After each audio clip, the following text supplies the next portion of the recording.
like an hour and 15, I think. Squirrel. Yeah.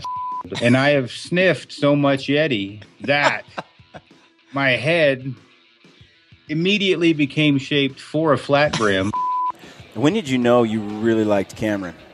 We became buddies like immediately. Like right off the bat? Friends. Yeah. Well, I had him on my podcast. It's the first time I met him, and he brought me a Hoyt bow. So how could I not love him? I did. What did you think when that happened? I thought I made it. I love it. I thought I finally made it. This is Tim Burnett with Solo Hunter, and you're listening to my favorite podcast, The Gritty Bowmen. I just Randy Black Eagle. That's it. Boom. That's my. That's how we roll. Just drop the mic and walk away.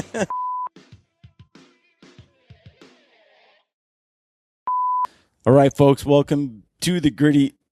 Let me start over again. Do you want to pick your nose one more time before we get started? I got them all, dude. You got it?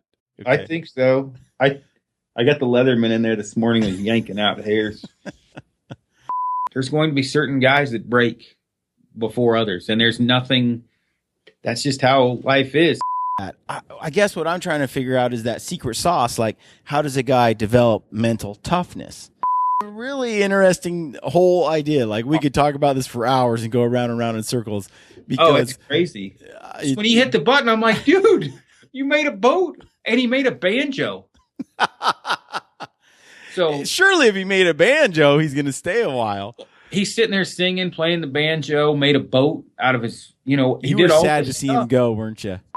But you're not successful in life either. Even still, though, dude, you need to take more customer service phone calls. I'm telling you. Yeah, but I agree with you. But if you skip that the first 30 years of your life, you're screwed. He's going to kick your ass. I get that. Think about that while I pee. Okay, folks, welcome to the Gritty Bowmen Podcast. I'm here with Aron freaking Snyder. Sniggles. Wham sauce. So, Snyder, you went on a bear hunt recently, and you discovered a. Well, tell me about this bear hunt a little bit, because we're going to talk today about being alone and afraid, maybe naked in the wilderness. Have you ever watched that show, Naked and Afraid? Well, the guy that won it lives here. One of them. Oh, really? Yeah, and it's hard, just if you're homophobic like I am, it's hard enough to be naked in front of dudes. Like, you get used to it in the Army because you're always in group showers, but I'm not the guy like that just yanks his clothes off everywhere. You know what I mean? I try to be whatever. Yeah. You're a little shy. Bit. Yeah, exactly. Right. So, I mean, Naked and Afraid out of the gate, my feet can't take it. I mean, take away the twig and berries are hanging out for everyone to see, but my feet, I mean, literally, I have the feet of a 3-year-old child. I can't walk barefoot anywhere. And so that would be a problem. But yeah. So yeah, on the bear hunt, Ryan had my buddy Ryan had been telling me about Alone, as well as Kelly Mark, this other guy that we hunt. You're talking Avery at Rockslide. Ryan Avery at Rockslide, yeah. And then Kelly Mark's name is actually Kelly, but when I first met him on the moose hunt, he just looked like a Mark. I called him Mark for like a week, and so then now he's Kelly Mark. His real name's Kelly. But they watched it. They were talking about it. Ryan's like, dude, you should enter that. You could win it. And I don't have television. I have a TV. I had to break down for the wife, and I bought a TV. And but we have what'd you get? Hulu or Vudu? Hulu, I think. Yeah. I think we got Netflix, Hulu, and Vudu are an option. Anyway, so when I got, Ryan had talked about this the whole week. So as soon as we got back to Coeur d'Alene to, shower and get ready to get on the plane, he popped it up on the TV. He has them saved. Yeah. And I watched a couple episodes, and immediately they're talking about a ferro rod, which is I generalize it and call it a flint and steel, which anyway, it's a way to start a fire. Basically, you just scratch this thing and sparks shoot out. Very, very rudimentary way to explain it. But yeah, I think on one of the intros a while ago, you said, if someone's going to practice with the flint and steel, they should do it in their backyard, starting with some gasoline, because that stuff ain't easy. Yeah. Well, that's the only way they have to start the fire. And Frank, this weekend, I was giving him crap about it. And he's like, I have started a fire with one, in my buddy's house. And I'm like, well, dude, that doesn't really count, right? Like, I mean, you got to do it outside. So, but and they're on Vancouver Island, and there's lots of bears and mountain lions on. If you've ever been to Vancouver Island, it's loaded with bears. And they're not scared of humans, just really. I mean, they're like, oh, look, there's a human. So they're on Vancouver Island. There's 10 people. Do they have weapons? I'm getting there. Jump the gun. And they get 10 items, which is actually they get more than 10, but they get to choose from this big list of 10 items. So they have Sounds like Hunger Games. In an axe, kind of. I mean, it would make it interesting if they could leave their one camp and then go kill the guy in the other camp. That would simplify it and shorten the game up. But let alone these guys are dropping like flies anyway. So they basically just drop you off and you stay there until everyone gives up, and the last man standing gets $500,000. And so Vancouver Island, it rains a lot. It rains a whole lot, like 250 days a year, something ridiculous. But they can fish. They get a gill net. They've got some survival stuff. Big knife, an axe. They got a saw. So they've got enough to be comfortable. But while we were watching this, it's like you're reminded of, well, I was reminded, I've done some 14-day solo backpack trips, been, certain, I was on like a hardship tour in the Army. I was in Korea a year, which by no means is a difficult thing, but you do leave your family and you're away from your loved ones. You obviously have the group of people that you're stationed with overseas, but, there's a lot of mental things that you see. When the rubber meets the road, you definitely, a good way to find out how, is your buddy hard as a coffin nail or is your buddy soft as baby? Take away food and you take away sleep and you take away his family and you take away water, you're going to find out how hard a person is. So, and these guys don't have a camera crew with them. They got to film it themselves. So they truly are alone. They are alone. And either they're really good at faking because they're crying constantly on this thing. Not all of them, but some of them. And nothing wrong with that. I mean, everybody breaks down. But it's funny because immediately I picked 2 people in the first one that would win, and one of them won. That guy's eating slugs. He's like, I think I'm going to try and eat a slug today. So he cooks it, and he's like, that's pretty good. So he's eating slugs and kelp and anyway, he's a survivor, right? He did what it took. And then he was very, very, very resourceful.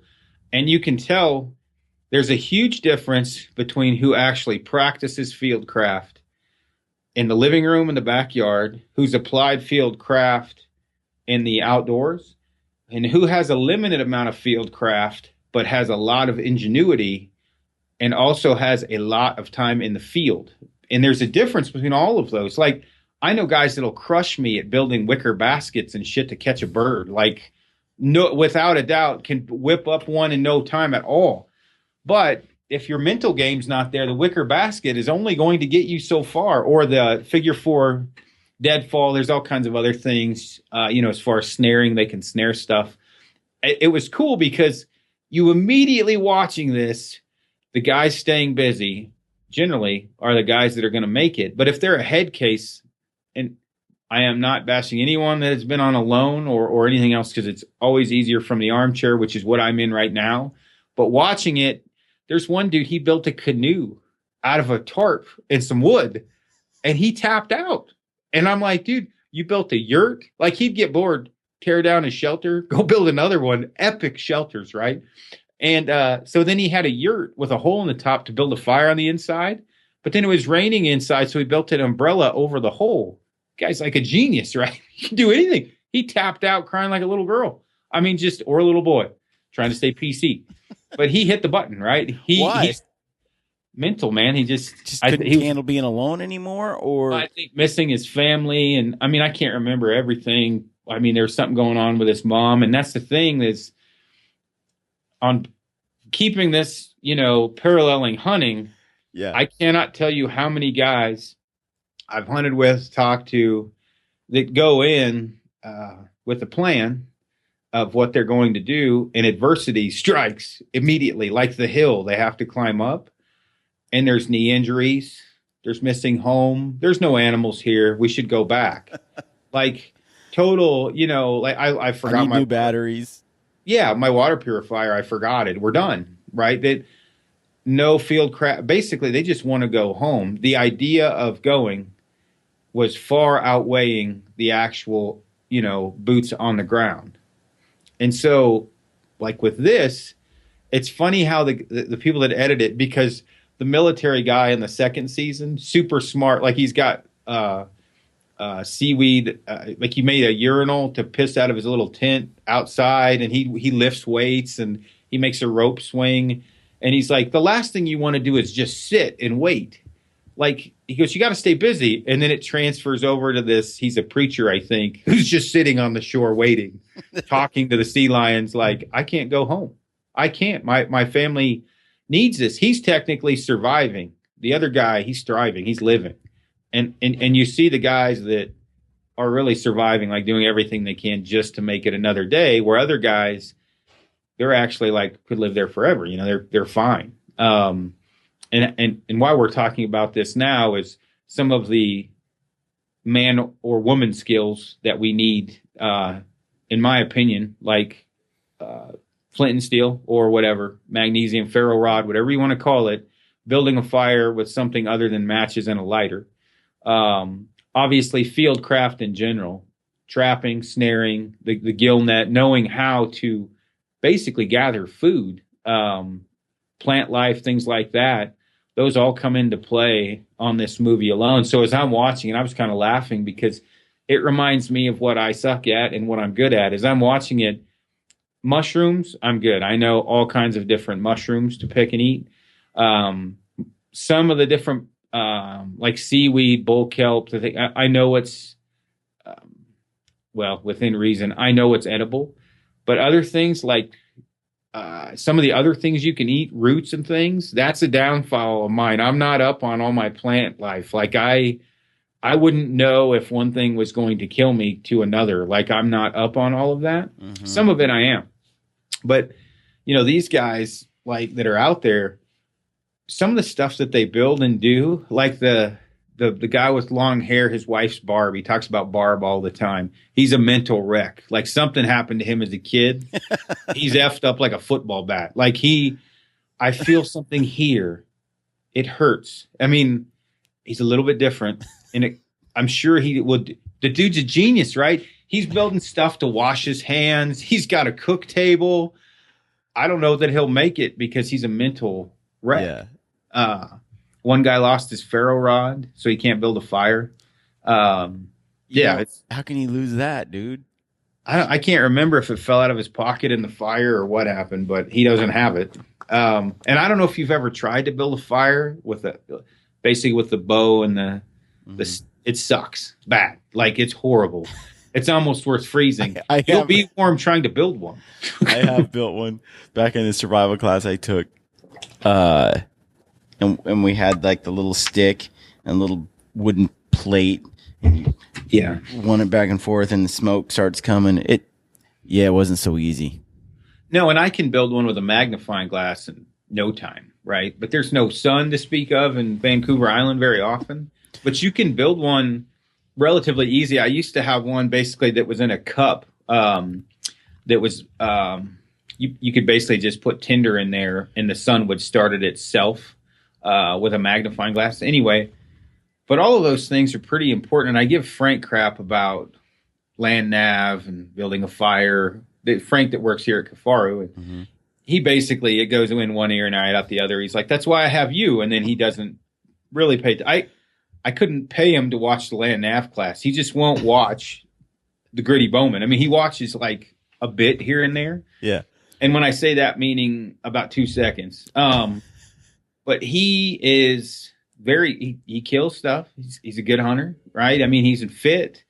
But where I've come to find field craft is important on an applied, like, not dropped off on Vancouver Island, actually out in the woods hunting, right? You're probably, if you're doing figure 4 deadfalls to kill marmots, something has gone terribly wrong on your bow hunt, right? But, when you're stuck out overnight, being able to build a modified shelter out of your surroundings, that's important. taking care of your game, just learning simple knots. That's a huge one people don't know. They don't know how to tie knots, which are, important like a bowline or bowline, or how to pronounce it, like a Prusik knot or a taut line hitch, nail knots, blood knots. There's all kinds of different knots that you should probably know. Dude, I'm solid with all those. I have a knot app on my phone, and I just walks me through the whole thing. Well, and that's about how the world works this day. Seriously, and age, though, right? like I learn those things, but I'll forget them. But I can quickly look at my knot app. And there's so many resources right there in my phone, but I don't use them enough to remember all those knots. I'm probably half of them, right? And if I practice, and I use them more frequently, they'll come back. And if I play with a rope long enough, I'll figure out. I know I can recognize when it's not right, But it's funny, the world is like that today. And when it comes to land nav, I mean, most people have completely forgotten everything you covered in the navigation podcasts because they just have a GPS. It's a perishable skill. You have to use it a lot to stay up on it. But as far as survival, good Lord, it's hot here. As far as survival goes, or fieldcraft, I mean, you only need to know a few basic principles to get going. Like, in the sense, if you're, as I said earlier, hard as a coffin nail, you've got ingenuity, but maybe you don't have as much of a base as many other guys, but you have enough of a base to get going.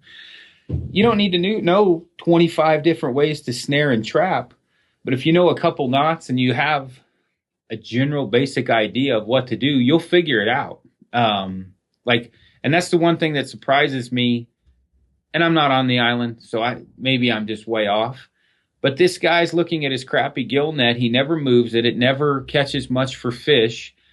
I'd have trout, with the gear that they have, I've seen the gear list. I'd have trout lines everywhere. I'd have the gill net up. I'd have punji pits and figure 4 deadfall. I mean, all you have is time, right? What else are you going to do? Right. So, and obviously you don't want to expend too much energy. But a good way, if you're bored, I mean, the coolest thing in the world is to go build a figure 4 deadfall in August in Colorado when the season is open, if it is legal in your state. And if it's not legal in mine, I've never done it if it's not legal in Colorado, is go build figure 4 deadfalls for marmots. Easy target, lots of them, good practice.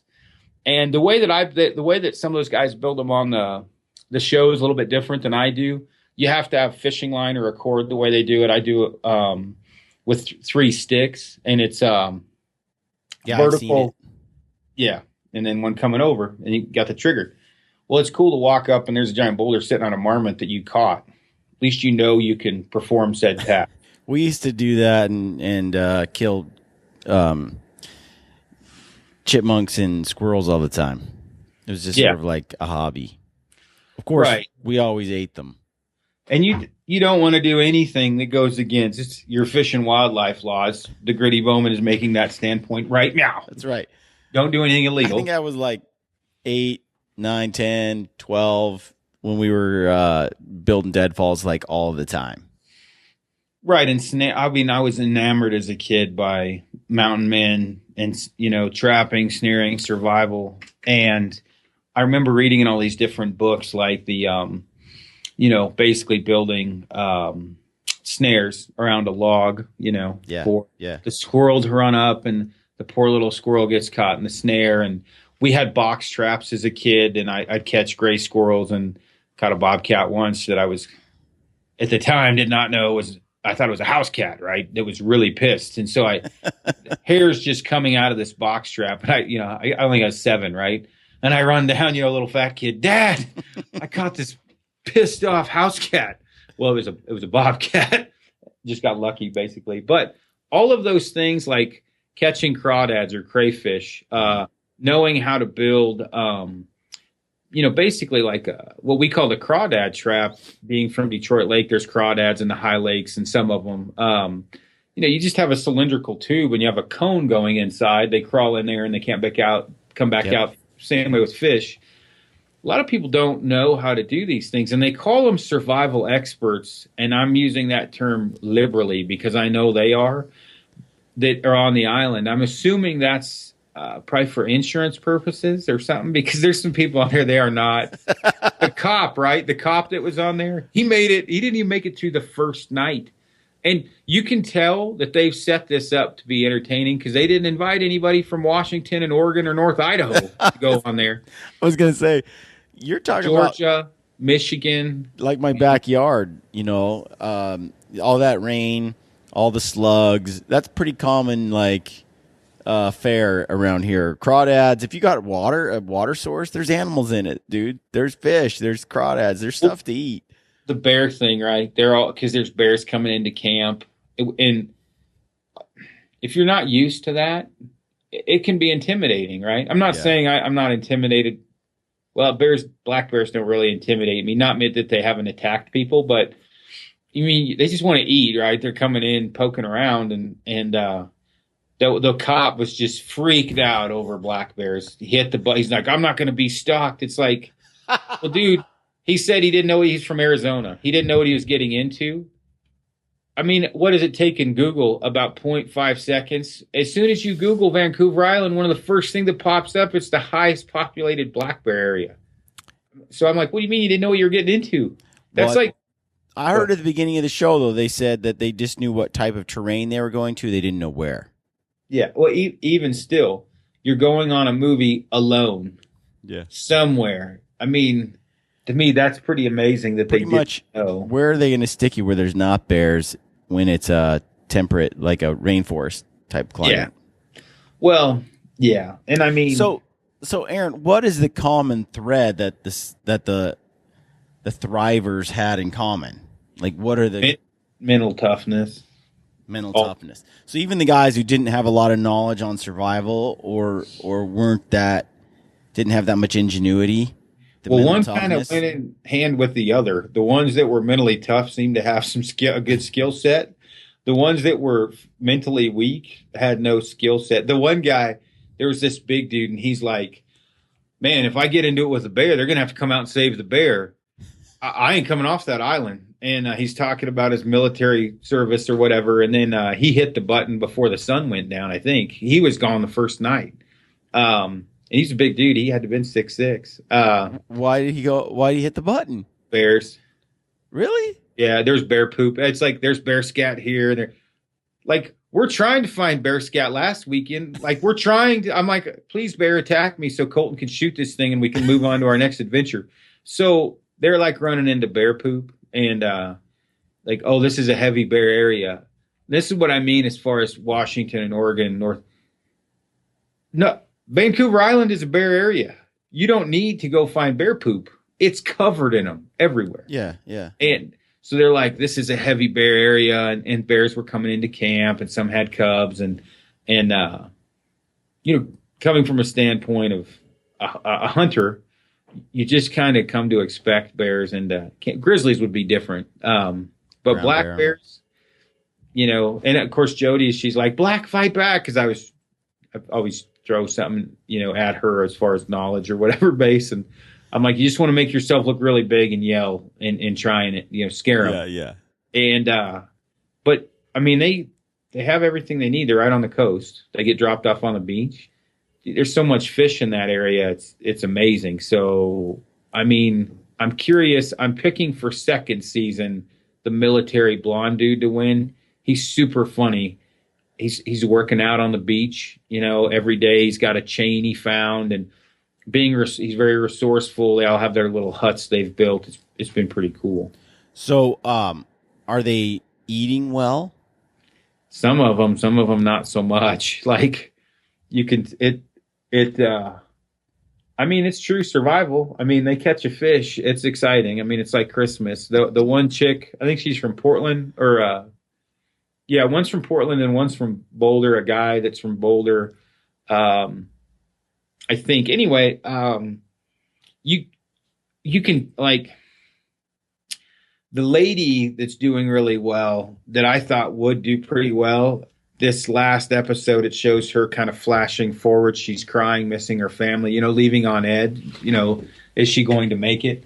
And she's doing super well, super positive attitude, but it just takes a blink of an eye or something to happen for your psyche to just go down the crapper quick. Like weather for me, being stuck in the rain for that many days is difficult for me when you can't get out and about and you're just stuck in a shelter.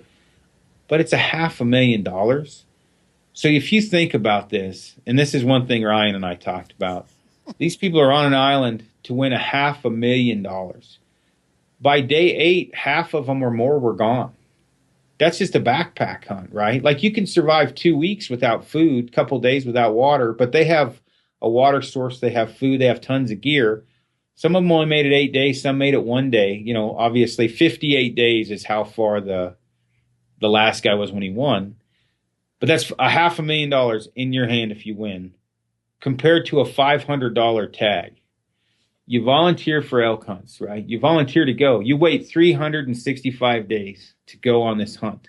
You've spent some money on gear and everything else, and you have lots of creature comforts, you know. But then you take a guy that's volunteered to get dropped off on an island to win $500,000 with a relatively large amount of survival equipment. The guy with the $500 tag and the guy winning $500,000, you compare them, it's not going to take much for this guy to go home going on the elk hunt with a little bad weather, a little adversity, and a very weak mind. You're going home. And you see it in the military and basic training. Guys go to sick call with a knee injury and come back with asthma to get out. Like, you talk yourself off the mountain. You talk yourself, and I don't mean like, hey, let's leave this spot and go to another one. Like, hey, let's leave this spot and go home. I'm not mentally prepared. I'm not physically ready. I can't handle this. Didn't bring the right amount of clothing. But in the reality, you just don't want to be there. That's the bottom line. So what is it like fitness wise? How does that seem to play a role? Does it have any role, or are the fat guys doing as well, or the skinny people doing just as well as the fitter people, or vice I don't versa? think it. In my watching it, I don't think fitness plays that big of a role. Other than, might not be bad to be a little heavier. You got some stored energy there to burn it out, but they're not Plus, doing any. be a little warmer, I think, too.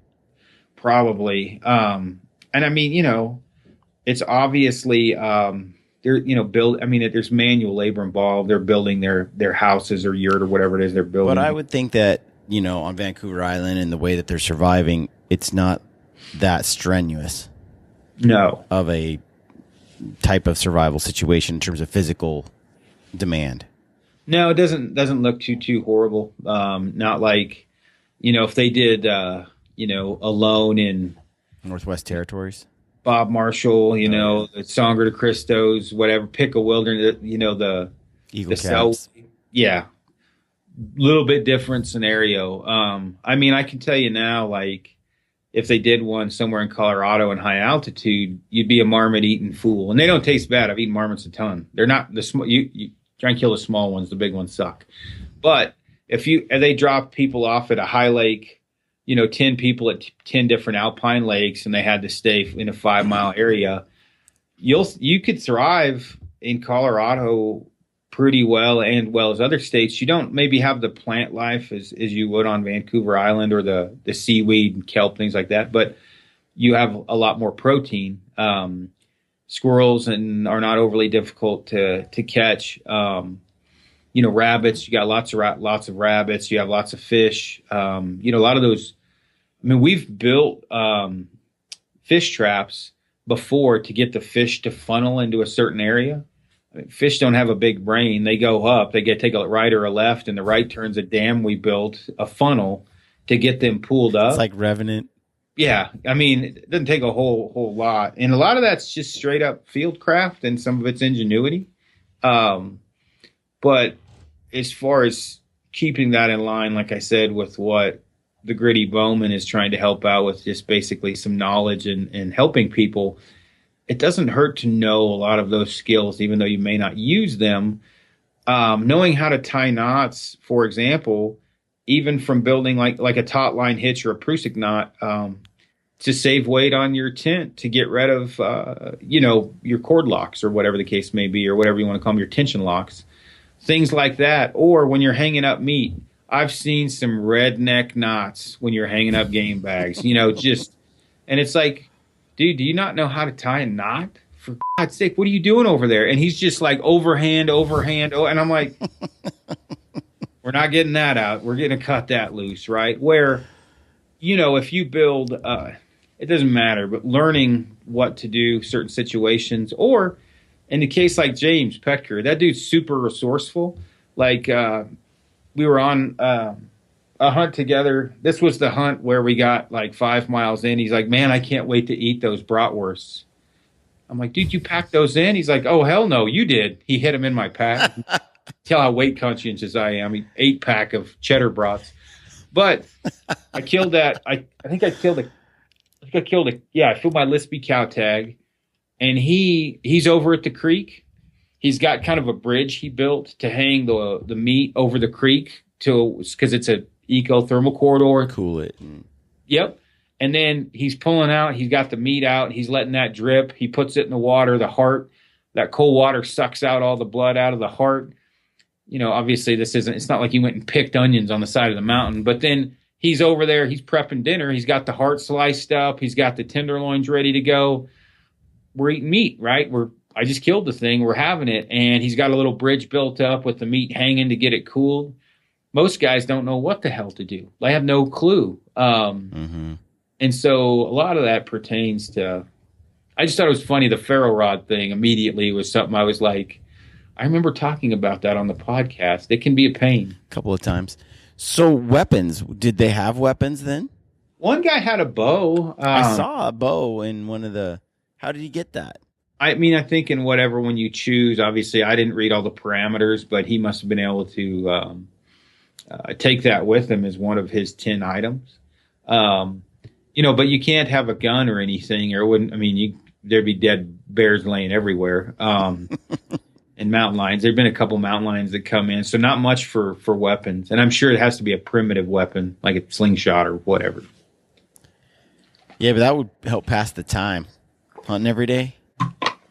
Well, the thing, like, from a not being on the island perspective, yeah. The one thing I know for me that I have to stay busy. Like, I have to be doing something. But if that means involved in eating, I'm all, that's like a win-win, right? Like, if I'm busy building a trout line, some type of a snare, figure 4 deadbolt, whatever, and I get to eat from that, it's something that, because they're eating mice on there and stuff like that. And of course, I'm going to try, especially the fish portion of it. Fish is so good for you. Are they smoking any of this stuff, preserving it, saving it for days? The one lady, she just, she smoked salmon that she had just caught. And no, they don't catch enough to save any. They devour what they eat. And that's the other thing. It'd be nice to have enough food to hold you through those rainy days. Well, like, that's another thing, preserving food, like, slow cooking, the different ways to where you can lengthen it out. The other thing is like, one of the classes that I went to, on a sandy beach, one guy, he kind of showed how he buried some stuff. You never saw him dig it back up, and he kind of just wrapped the fish in some leaves or whatever. But if you're resourceful, and you can kind of reinvent the wheel a little bit, you can make a fridge relatively easy from the earth and keep things pretty cool, especially on a beach in the sand. And it doesn't take a whole lot. And it's not like a freezer at home or anything. No different than using your surroundings to benefit what you're doing, just like putting the elk meat in a dry sack and throwing it in the creek. Right. What's been your favorite episode so far? Man, that's tough. I really like the guy that won the last one. Mm-hmm. And I like the Army dude in this one because he reminds me of some of me and some, like, I'm never serious. Mm-hmm. And he's like, when I get back, I think I'm going to write a book on a survival workout. And he looks at the camera. He's like, I'm not doing that shit. So you can tell he's got a pretty good sense of humor about him. Yeah. and he's really good at what he does. I mean, he's very methodical, and he stays busy. What about like rain gear and stuff? Do they come with some of that? Yeah, rain gear. I mean, you pretty much have everything you're going to need. Like some of them have the insulating jackets, they have rain gear, they have a big Bowie knife, and you can Google it online. So they can stay pretty dry. I mean, it's like a guy that goes hunting and then gets lost. Yeah, it's not naked and afraid. I mean, they have gear. They have good gear. And so, like one guy, he had a set of hunting pants on, you know, and like normal hunting, like, you know, mountain type hunting pants or whatever. And I think one guy, it seems like they make him cover the logo, because one guy, I'm sure it seemed like he had a merino, First Light merino, like a Chama.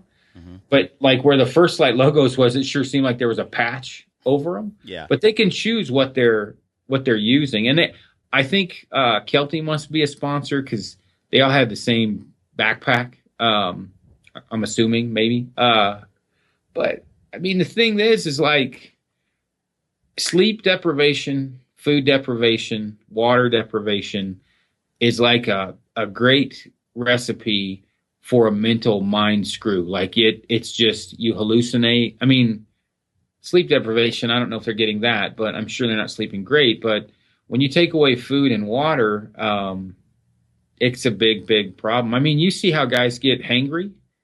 Take away food for 2 or 3 days. Your mind doesn't work right. The synapses or whatever aren't firing to your brain. Same with the water. But the other thing, too, they're boiling all their water. And I don't know that I would do that, that you really need to on Vancouver Island. I can't say that I would probably boil all the water that, you know, if you've got a freshwater creek, I probably would skip that portion of it, because I like to drink a lot of water. And does boiling really kill the stuff in there that? Yeah, I mean, it's there's very, you know, there's various, it's proven it kills it. It's like the most effective way is boiling kills everything. And there's different times, you know, at this 220 degrees, it kills it in this amount of time. And basically, depending upon who you ask, most people will tell you by the time your water has boiled, you know, because you're hitting multiple temperature ratings, the water is ready to drink by the time it's boiling. Some people say to boil it for 10 minutes. Some people say if you're going to be basically cleaning like an item, like a baby bottle, it needs to be in boiling water for 10 minutes for that to be clean. But, you know, it takes a couple weeks to get Giardia. Anyway, usually. So you can always get a good hunt in before it hits you.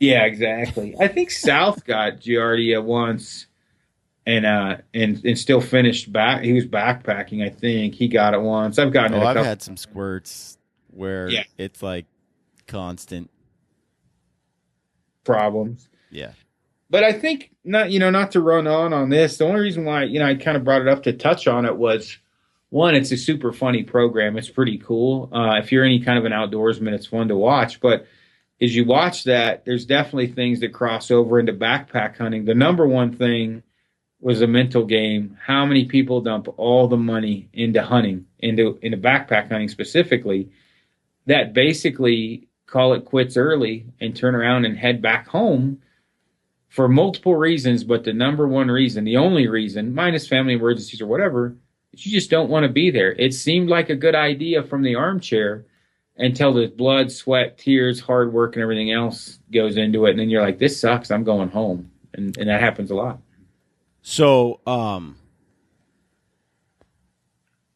let's just take that for a moment, this whole mental game thing. How does a guy get prepared or get, in better, how does he prepare so he doesn't end up being the guy that goes home? Man, I've been asked that so many times, and I think we've talked about it a couple of times too. You've got it or you don't have it. I think. I mean, you definitely can ready yourself a bit more to find out your level, right? You can go on some trips or whatever you're on pre-trips, right? Even if you're back east, you can go on some backpacking trips. But if you're a guy that is inherently has to be around people all the time, don't go solo because that may not be good. And the solo portion of it is much more difficult, in my opinion. Keeping the different hunting, strategies and different hunting styles out of it. If you go in with a buddy, you got a buddy you can talk and you keep you motivated or whatever else. If you go solo, it can drive you crazy. I've done a couple 14-day solo trips, and it's tough. I think there are a couple things. First of all, you can do your best to hunt in a way where it's hard, but it's also fun. Mm-hmm. Right? Like, I've been hunting with some people that it's just a suffer fest, and they make it that way. And then I've been hunting with friends where it's a blast the whole time. You're laughing, you're just, even if you don't see anything, it's still fun. So right. There's a whole attitude difference. So having fun, I think, has a big impact on, being able to stay out there longer, No, I agree 100%. I mean, as far as though, like the prepping, that's not really prepping. That's just how to stay. But as far as just prepping to make yourself mentally tougher, it seems like that just comes with experience. But I agree 100% with you. I was going to say, I have this theory, and it goes like this. You ready? Lay it on me. So I'm trying to open my Tonka bar. So if you're, I think that character is developed when someone, makes themselves do things that they don't want to do, mm-hmm. right? That they know that they need to do. So to build discipline or the ability to achieve hard things, you've got to do things that you don't want to do, that are hard, but you do it anyway. And for some people, like with little kids, if you go and ask them to do a task, like let's say, hey, clean your room, it might be a little too much. Like it's almost overwhelming. They feel discouraged before they even get started. Right. Or you can say, hey, go put your clothes away. Right. You start with something small that's achievable. Like you set yourself up to succeed, but you still do something that's a little bit hard. Right. It's like when I go to the gym and there's new people coming to the gym. A lot of them drop out in the first week or the second week. Sometimes just because the workouts and the activities are they're just so hard. They need to start out with something that's achievable and work their way up into something that's harder and harder and harder and harder. If they just go cold turkey from, I don't know, Georgia to the Eagle Cap Wilderness, Bob Marshall, and they haven't done things that are, physically demanding or mentally challenging, it's 0 to 60 all at once. I mean, it's just too much of a leap. There needs to be some stuff in between. And I have found this to be true too. Anthony and I have talked about this a few times, that the first few days of a hunt are kind of exciting, but you almost need to be out there like 10 days, 14 days. And then it sort of becomes the strenuous activities, the tiredness, the physical demand, all those sort of things sort of become easier the longer you're out there. There is definitely a transitional point, even and on the show for sure, where the first week or two you're getting in the groove and you've gone from surviving to thriving, or surviving to home, where you're comfortable. I guess my point is, I don't know that the people that hit that button could have prepped themselves, or that hit the button early, no matter how much prep they would have had, that they could have kept up with the guys that are mentally strong. They obviously were not. It's $500,000. Right. I mean, if you're going to hit the button on the first day, no, in my opinion, baby steps or not, no amount of training is going to make them tougher. They're just not a mentally tough individual. Well, so much of that, I think, is a lifetime of experiences, right? Of overcoming hard things and other people that perhaps just didn't have any challenges. Yeah. Yeah. And you're right. It maybe maybe if you could go back in time, I would agree that in over the course of years had more like adversity. Their life had more adversity, more challenges. But going from where they're at right now, no matter what prep training they would have had from January to June, or if they only had training from May to June, they're screwed either way. They couldn't have beat the other people that were tougher, that had been doing it for a lifetime, enduring and overcoming tough things for a lifetime. But I still think, dude, it's not like it's over. It's not like you can't become a tough person. Like, it's say you're 40 right now, right? I don't think you can.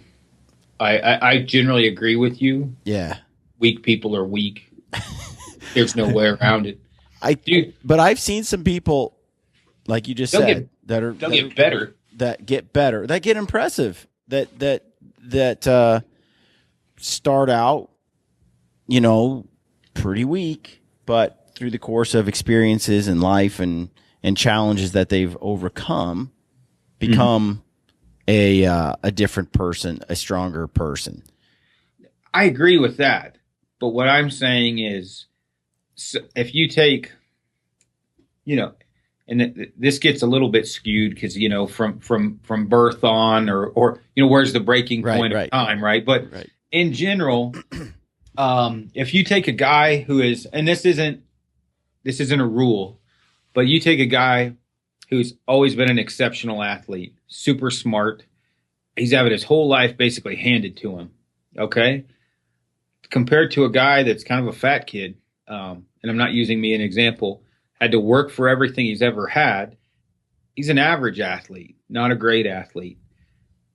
Usually the guy that's a natural athlete that's not really faced any adversity, he's going to give up first because that other guy, he's used to adversity. He's used to, he is accustomed to working for everything, where the other guy, and this isn't always the case, but in my experiences most of the time, the one guy's like, oh, this is normal for me. I've always had kind of the shit sandwich of the deal.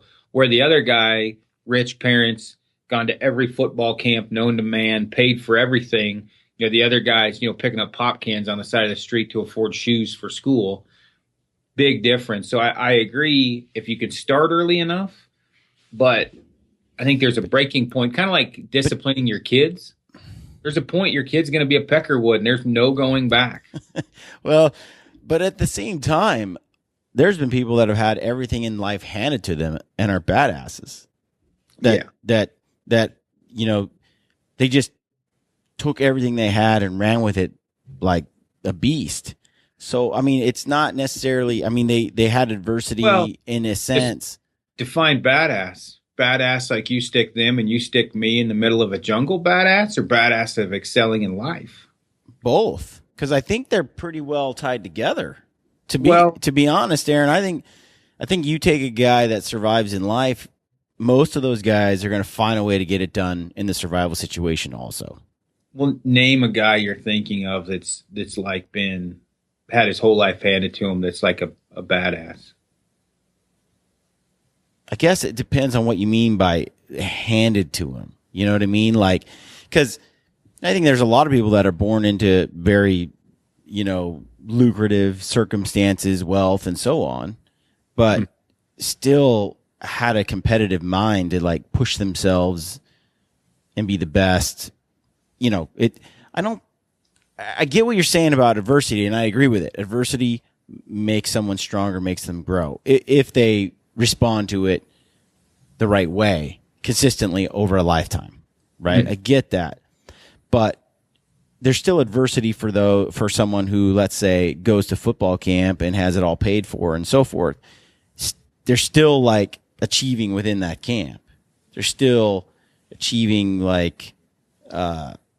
Here's what I know at the USA Cadet Wrestling, which is super expensive to get your kids to go. Yeah. For example, I knew 5 kids that would have crushed anyone at any time that won over certain years.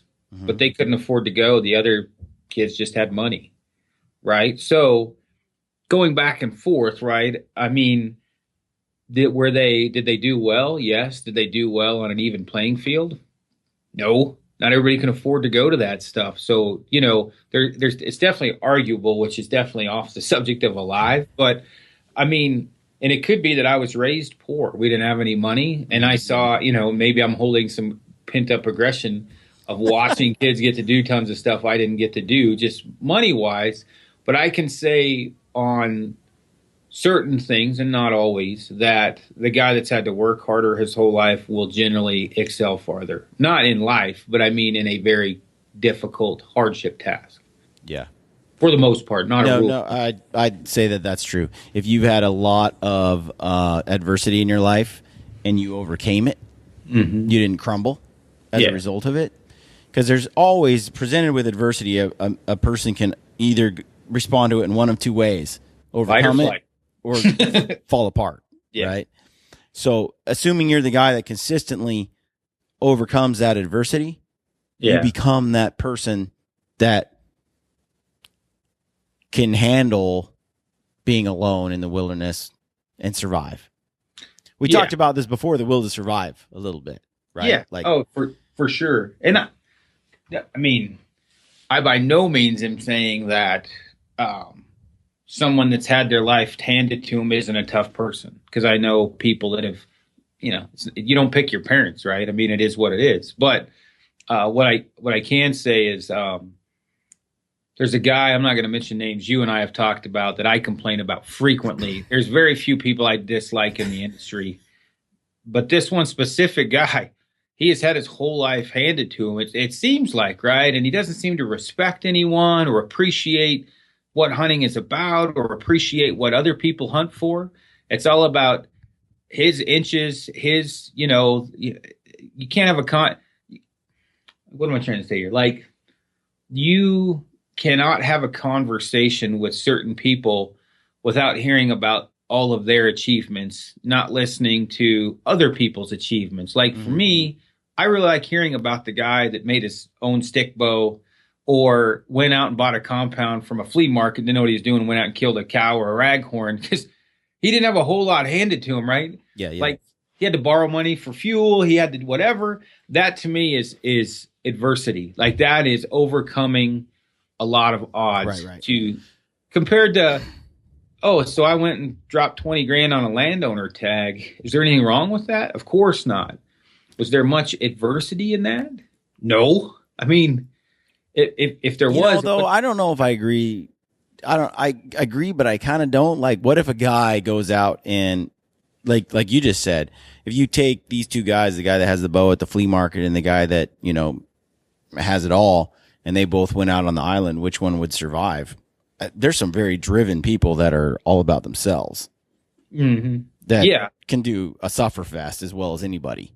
No, I think my point isn't about the island. My point is that when comparing the two, respect the guy that went out with a lot of adversity. You know what I mean? Like, just because we're seeing squirrels all over the place, like if, I'm trying to figure out what's between your ears there. What are you thinking, Aaron? Yeah, exactly. But no, I mean, and literally, like, trying to keep it parallel to hunting, a guy going out, a lot of people have to overcome quite a bit more than others. And it seems to me some of those guys that have to overcome on a Western hunt that are saving a lot more money, that are on a tight budget, those guys hunt to the bitter end. And some of the other guys that may have a little more cash flow, sometimes they don't. Yeah. It's not as much of a risk, was kind of my point to some of that. But at the same time, I'm not judging anybody. Like, some people, they're not out there because they want to be the next, badass, or because they actually want to kill an elk or whatever. A lot of times they're out there just because they want to experience the outdoors, kind of go through some of the motions, be in the wilderness. There's a lot of guys that bow hike every year. And I'm not talking about that at all. But if your bow hiking consisted of 12 months of prep to go on a 10-day backpack hunt, you've made it 2 days. That's what I'm talking about. That's a little different. There's other guys that I go hang out with all the time. They just want to get away from their wives and head out west. I think that's great. But no, what you have to also, take into consideration the thousands of emails that I answer trying to help guys out. Yeah. and obviously we're drifting everywhere, but heading out west on a 10-day hunt, and you only make it 2 days. What made you come home 8 days early? Was it physical fitness? No, you're right. Whatever the case may be. So let me just kind of try to summarize, or like have some takeaways from this, okay?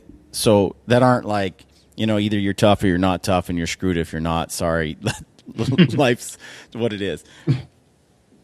What are 5 things? I'm gonna put you on the spot here. What are 5 things that after watching alone and kind of mulling over this for a few days, week or so, what are 5 things that guys could work on that would help them in a survival situation make it? Well, let's not do a survival situation. Let's just say a Western backpack hunt. Okay. Number one is lay it on me. Set achievable goals. Okay. Like the big one. Don't expect too much. Don't set an achievable goal, not just with the animal you're taking, but the length you're staying, the distance you're traveling in. Factor all of those things in. And if you don't achieve your actual goal, don't be let down. Meaning, if you wanted to go 8 miles in and at 3 you're dying, well, then hunt 3 miles in and do your best. Don't go home, but try to set an achievable goal. 2, fitness, try to get as fit as you possibly can, because yes, fat people kill giant animals every year. I know that. I don't need any more emails about it. I know that. But you can't argue the fact that a healthier life generally correlates into a funner hunt. A more fit life, the fitter you are, generally on a backpack hunt, you're going to be happier. So fitness is important. I would say 3, 5 is actually you don't need, but either way, 3, get your gear, dial your gear into what's actually needed, without overdoing it or underdoing it.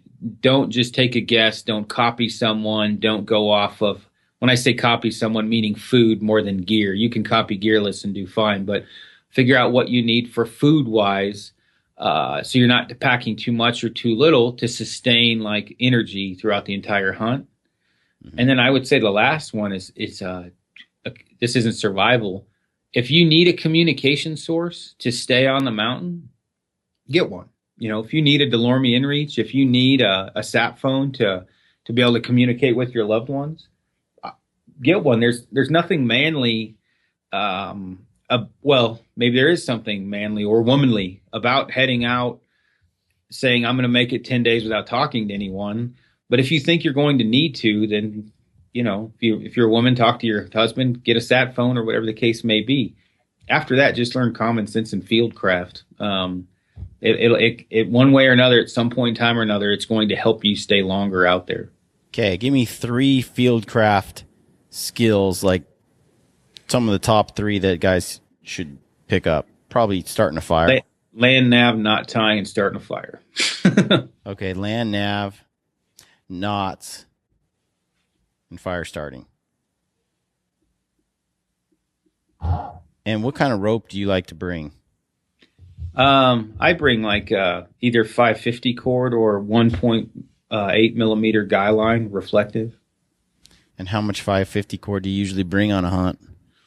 I don't hardly bring any more 550 cord, but the guy line, I usually try to do 20, 25 foot sections, and I usually do 2 of them. Reflective guy line. So a total of about 50 feet? Yeah, 1.8 millimeter. Where do you get it? I get it downstairs at Cafaro International. But if you're going to order it, you can see the Summit makes some. I mean, you can get it at a mountaineering store. You can get it anywhere.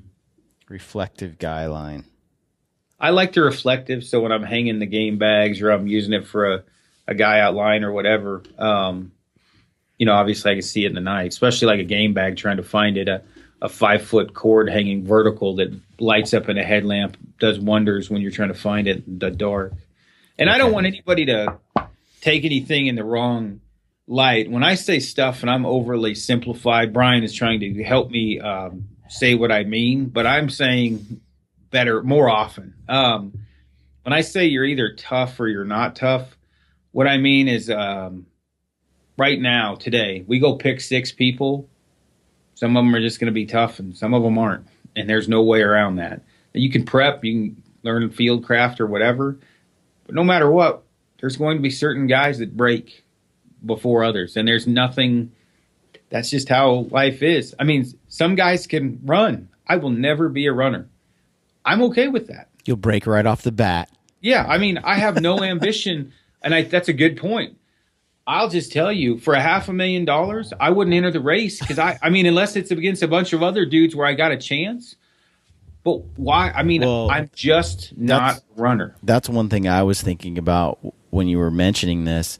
I can see a few guys in there going, yeah, just assessing themselves and going home on day 2, realizing really quickly with this dose of reality that they're no competition for the guys that are there. Well, and that's what I'm trying to say without skewing it or whatever. Like when you were posing some of the questions earlier, was there's no way. The running thing is a good analogy. Why would I even enter? Of course I'm going to get crushed. I'm not a runner, but I am a survival guy. Right. And I think I can win that race. Or why would a guy that's 140 pounds try to have a bench press contest with me? Yeah. It's not that he's not tough. He's not skilled at that specific task. It's not any different with getting dropped off on an island, in my opinion. But I really think, and this is sort of taking it out of the survival context, the people that find a way to succeed in life, you know, where they, and success, I guess you'd have to define success to say what that really is. But to me, success would be, you know, having, living life the way you want to live it, you know, being able to and you know, having what you need to be comfortable and so forth. There's a successful life. If you're a guy that finds a way, or gal finds a way to make things happen, that sets goals and achieves them, you're more likely to be one of those people that can survive, that can endure or win something like this survival contest. I just feel like there's a lot a person can develop in terms of character and strength if they start working on, like you said, kind of achievable goals in life. Like when adversity comes, not in survival. Yeah. Maybe I'm wrong, but there's too many variables. Let's say you pick things that are in your control but out of your control. You've got 4 kids and you've got a wife. Automatically, you're at a mental handicap against a guy that's single. He's got no one to miss. No matter how successful you are in life, no matter what, eventually you might not be able to stay longer than the single guy because you miss your kids, and there's nothing wrong with that. True. On the flip side, if you're out there and your plane crashed, the guy with a family has something to live for that he's determined to get back for, while the other person doesn't. Long studies about that too. I mean, we actually talked about that. Yeah, a little bit. But like, as far as that's different than the show. The show's $500,000 for alone, and I would agree with you 100%, but not on the show because you've got a button to push. You don't have a button to push in this technically survival situation, and it is arguable. But I'm picking the guy that's single because he doesn't give a crap anyway. He's probably drinking every night. I mean, he doesn't have anything to do. Right. Yeah. No, it's really interesting. I mean, it's hard to predict, and that's one thing I was going to circle back to. You've put these 5 things out there, set achievable goals, get as fit as you can, dial your gear in, figure out what food you need and how you respond to it. You know, don't just show up with food you've never eaten before. Find some way to communicate. You know, if you're one of those people that will thrive under that circumstance, get a DeLorme in reach or something like that, sat phone. These things right here that you just described, those things to me are things that a guy can practice long before he shows up out west or long before he goes hunting. You could do this every weekend. You could throw some achievable goal, throw a backpack together, get some gear, test out some food, exercise, all of that. If you're one of those guys that only does it come hunting season and you've never done it before, not saying you can't, it's just that there's a lot that you can do over the next X months every weekend to prep and get get dialed in for that kind of thing. So this isn't like a shocker. Yeah, potentially, depending on where you're at, for sure. But I mean, the thing like with like prepping or whatever. Yeah, I mean, we talked about that a minute ago. Just go on backpacking trips. Just if you can, try. I mean, the thing is though, is like there's just certain. I mean, if we went and did CrossFit, who's going to win? You or me? You're going to win. Okay. Now, if we're going to go have a land, done it. Right. You've done it, but I'm getting to that in a second. If we go do a land nav course, I'm going to win. You can't land nav. I can't find my way out of a wet paper bag. So after that, if it's just straight out survival, we're both dropped off in the middle of the wilderness, and we don't have a choice to hit a button. The guy that's mentally tougher, you back and forth. If they're even after that, I'm going to crush you because my field craft is far higher than yours is, mostly just because of what I've done, right? Yep. But you're more fit than I am. I would assume. I'm guessing you're more fit, right? Some point in time, obviously, there's a disconnect between talking about that, because if we physical fitness aspect aside, if we're on that island and we have the same amount of gear and whatever, everything's equal on the island, right? With Alone, the movie Alone. Mm-hmm. What would you say is going to make you hit the button before me? Or vice versa? I know what would make me hit the button. What's going to make me hit the button before you? Yeah, what would make you hit it in general? Is it going to be your wife or your kids, your family? Or is it something else? I'll tell you this. Part of it is I'm not motivated by $500,000. Right. I'm just not, dude. So yeah. I don't know what you would put out there. I would be because I would motivated. rather just go home and hang out with my kids and my wife than have $500,000. I mean, right. And that's what I'm getting at, kind of. For me, that is like the task of all tasks. That is it for me. Like that would be. Yeah. I'd give the money, half of it at least, to my kid for college or whatever to make sure she was started out in life. But the other aspect is I would go just to show myself that I could do it. Right. Like just for myself, my own, because like you said, challenges, right? Like I would never enter a CrossFit competition. I think it's goofy. Like I don't want to go do that stuff. Yeah. But that is huge to tons of people on the planet. There's nothing wrong with that. That would be my CrossFit games. That would be everything I've trained for. But the one thing that would make me hit the button is probably where it got so cold to a point because my hands and my feet get cold. There's a certain point where I wouldn't be able to function and I would eventually die because I couldn't build a fire because I couldn't feel my hands. I could see like what you were saying earlier about, though, you're prepared for whatever you're prepared for. Yeah. And so if it's CrossFit, if you've done a lot of it, then you're more mentally prepared for that. If it's navigation and you've done a lot of it, you're more prepared for that. It still goes back to some of this, when you're talking about whether you have the mental stamina or not, I just feel like you gotta part of that equation is still going to be preparation, like skill, knowledge, preparation, abilities, but then there's that whole factor we've talked about, like in our earlier podcast about the will to survive. Then you get somewhere in there. There's just that there's just some toughness that is not part of any amount of preparation. Where you get the skateboarder that survives and the survival guy who doesn't survive, because it's just somewhere in there that there's that unmeasurable survival piece. But I still think that, that these skills and this knowledge and preparedness will get most people to the point where they need to be to make it longer if they work at it. Right. Hopefully this isn't getting confusing to people because I agree with you 100%. Training is going to help for sure. There's no doubt about it. Preparation, and obviously that's help. But no matter what, some asshole is going to push the button before another, and that's mental toughness. There's no way around it.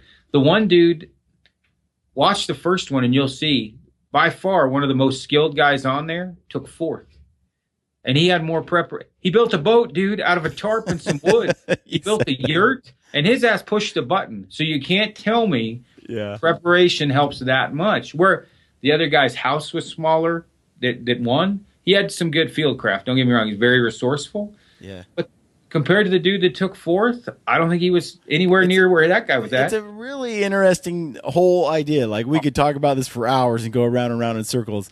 Because it's crazy. When he hit the button, I'm like, dude, you made a boat, and he made a banjo.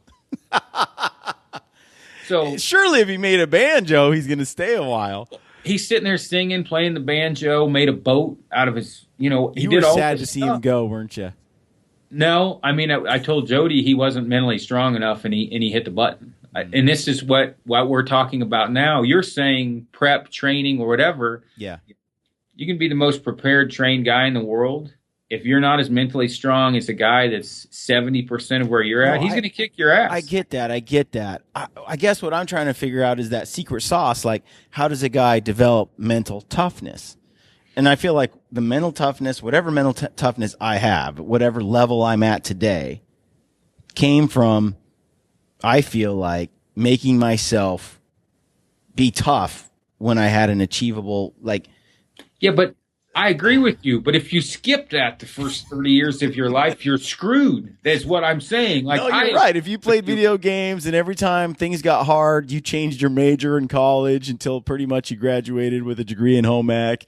If pretty much social science, you started out with like some degree in like chemistry and in physics, and by the end of it, you graduate with your degree in social science or family development or whatever. No, nothing against those degrees. Yeah. Just they're a little easier to get by on. Or you're the guy that, goes to school and is like, this is too hard. I got to get up at the same time every day, and halfway through the semester drops out. And you're the guy that gets a job, lasts a month, quits, and goes and gets a different job and quits. And if you're that guy, every time things got hard, you quit. Yes, you're not going to be able to be but you're not successful in life either. Even still, though, dude, you need to take more customer service phone calls. I'm telling you, you know how many guys call me, and I'm sure some of them are listening now, and it's nothing against you guys. But a guy calls me and says, I played college football. I'm very tough. And then he makes it 2 days into a 10-day hunt and goes home. Well, he was tough in football. He did excel in high school. He got a college scholarship, and he played football for 4 years.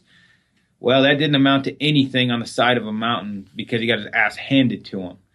So there's a big difference from some of the stuff I think you're talking about. There's only so much.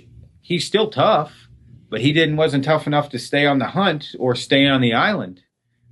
He was tough, but you got to want it. And if you, that's what I was going to say. Is part you of got to want it. You got to want it. Like some people think they want to hunt and think they want to do this, and they get out there and they do it, and they go, you know what? This is like not what I thought it was going to be. This isn't fun. There's nothing wrong with that. It's not like I look down lesser on guys that hunt in and out from a base camp. It is fun sleeping in a wall tent. It is nice. I mean, it's just not my cup of tea. Big screen, maybe not that. Hunting videos. I mean, it's just as far as on the applied subject that we're the task at hand, what we're talking about. When I said set achievable goals, you're like, you can prep for that. From in Georgia, you can't prep for you can prep. Yeah. But there's part of it, and I deal with it it's not negotiable. I have to deal with it all year long on the phone, which I think is great. I love talking to guys about it. But he can train, and he can go backpacking in, the Appalachian Mountains. Well, sorry to interrupt you, but no, go ahead. There is a price to pay for success. Mm-hmm. Let's say you want to start a backpacking company and become Kafaru International. All right. There's a price to pay to get that. Yeah. If you want that to achieve that goal. Or a risk, or both. And sometimes there's just people that have a different value system who feel like it's not worth the cost. Yeah. To get there. And I think it's the same thing. A lot of guys will do that. They're like, I want to kill an elk with a recurve. They go out, they start doing it, and they realize the cost of achieving that goal is not worth it to them. They don't want that goal bad enough to pay the price. And that's fine. I totally am fine with that. But I think that you've got to ask yourself, you got to know that about yourself. So for me, there's certain things that are worth paying the price for and certain things that aren't. And I'm willing to work. I'm not likely to fail if it's something I think it's worth paying the price for. Right. Well, I mean, yeah. No, I agree with that. But the first thing in my list was set achievable goals. You just covered everything I said exactly. And that's what I mean. Like, if you are a creature comfort guy, set your goals by the truck. Like, don't plan on a backpack. Huh? I mean, literally, like, and I'm trying to save people money. Like, if you are a hardcore dude, and I mean, we train with guys that move out here from Georgia that is depressing. They're at an epic level of fitness, like just harder than woodpecker lips, just going after it. And then we'll get some other guy that may or may not be, close to equally physical fitness level, but then you throw a 55-pound pack on him, and he's like, yeah, no, this is not for me. So it is different. But I think to sum this up on my perspective of it is the guys that, for whatever reason, they have their mental crap together out there. Not just training, but good training, solid skill set. But for whatever is going on in their brain, whatever got them to where they're at, they are just mentally stronger than the others, whether it be from a collective of what they've done in life, or they were born with it. Yeah. They've got it, and the other ones don't. I think we beat this dead horse, and we beat it good. And we're still confused. It's good stuff, though. So, you haven't got a bear yet. No, we're going to go back well, I'm not hunting. Colton is, but we're going to go back this weekend. And hopefully Colton has a little bit of grass is greener than syndrome. Maybe a lot. What about Prefontaine? He can go. It's just he gets so excited that he wants to be everywhere because the bears could be anywhere. So it's hard for him to sit in one spot. I mean, nothing wrong. I mean, everybody hunts different, but I'm like, Colton, I told yesterday on the phone, I'm like, we should probably just sit in that one spot and just wait. Are you sure? And I'm like, I think so. Yeah. Because it's difficult. It's kind of brushy where we were at and, getting around, but I bet we'll get one this time. Hopefully. I don't even know if they were all out of the den yet. There's still some snow up there and not a lot of grass out. So hopefully more have popped out. Nice. All right, dude. Well, it's good chatting with you. Thanks for coming on the podcast. Stay gritty. Okay, gritty friends. I hope you enjoyed that podcast. If you did, please take a moment to leave us a review on iTunes, Podbean, or Stitcher. We love reading your reviews. And connect with us on social media if you're on there. Look us up on Facebook and Instagram, and take a moment to subscribe to our YouTube channel so you can receive notifications when we upload new videos. We've got a sweet deal with Mountain Ops. You get 20% off on all Mountain Ops supplements, combo packs, and apparel when you type in the word gritty at checkout. If you're a hardcore elk hunter, or you want to be, go to the Elk 101 website online and check them out. Our friend Corey Jacobson is killing it with some of the best elk hunting information and entertainment on the web. If you haven't heard, we're doing a huge gear giveaway to try and grow and expand the gritty community on Facebook and Instagram. I asked a bunch of friends to pitch in on this gear giveaway, and they all came through with some awesome stuff. Our friends at Kafaru, Rockslide, First Light, Phelps Game Calls, One Shot Gear, Mountain Ops, Triple X Archery, Blacktail Outdoors, and Is It September Yet are pitching in some sweet gear for the giveaway. We'll announce all the details in the next few weeks. All you have to do to be entered to win is like our Gritty Bowmen Facebook page and follow us on Instagram.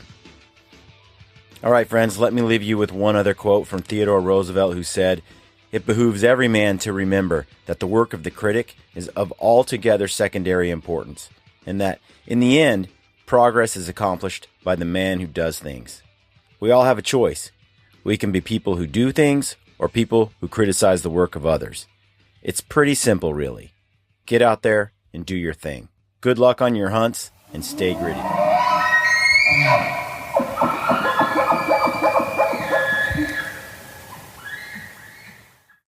This is Ty Stubblefield, and you're listening to the Gritty Bowmen. Gritty Bowmen.